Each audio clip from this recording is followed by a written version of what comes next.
अस्सलाम वालेकुम। Jain mobile lab में खुश आमदीद। उम्मीद करता हूँ आप सब खैरियत से होंगे।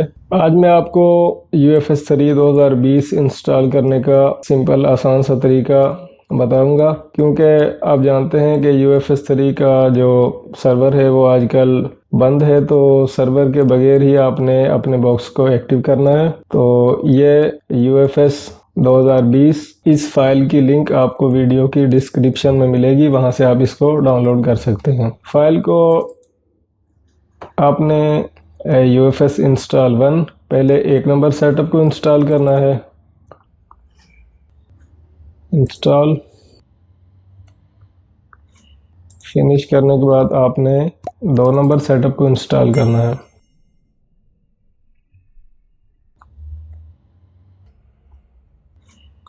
इसको भी इंस्टॉल पर क्लिक करना है।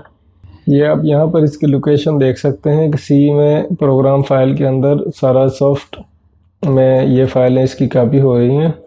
तो फिनिश करने के बाद इस फोल्डर को क्लोज करके माई कंप्यूटर को ओपन करना है और सी ड्राइव में प्रोग्राम फाइल, और यहाँ पर हम सारा सॉफ्ट का जो फोल्डर है इसको ओपन करेंगे UFS, और यहाँ पर ये आप देख सकते हैं UFS पैनल, इसको आपने डबल क्लिक से ओपन करना है।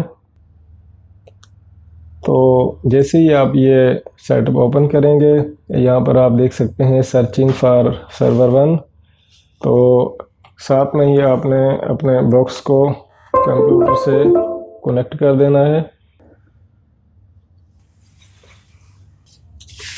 और ये जो cannot find server 1 continue without, यानी कि सर्वर के बगैर, तो इसको हमने यस करना है। यस करने के बाद ये जो चेक बॉक्स और अपडेट बॉक्स, ये जो 2 बटन बने हुए हैं, ये हाईलाइट नहीं हो रहे थे, तो इस तरह करने से ये बटन हाईलाइट हो गए हैं। तो हम पहले स्कैन बॉक्स करेंगे, तो जो बॉक्स का सीरियल नंबर और ये चीज़ें यहाँ पर शो हो जाएंगी। उसके बाद चेक बॉक्स सेट जो है वो बॉक्स को चेक करेगा, बॉक्स का लाइसेंस वगैरह और बॉक्स स्टेट, और इसके बाद आपने करना है इसको अपडेट बॉक्स।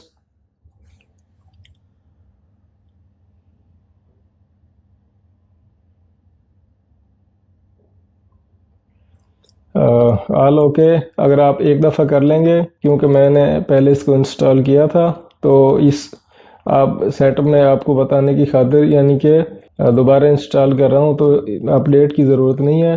तो ऑल ओके, यहाँ से आपने क्लिक करना है सॉफ्टवेयर पर, और ये इंस्टॉल ऑथोराइज क्लिक करना है। तो अब आपका बॉक्स जो है वो एक्टिव हो चुका है। आपने इस पैनल को बंद कर देना है, और बंद करने के बाद ये जो फोनेक्स का फोल्डर है इसको ओपन करना है।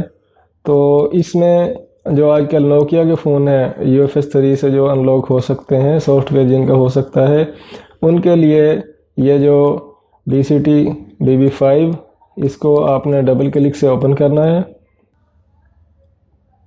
ओपन करने के बाद हम यहाँ से इसको कनेक्ट कर देंगे।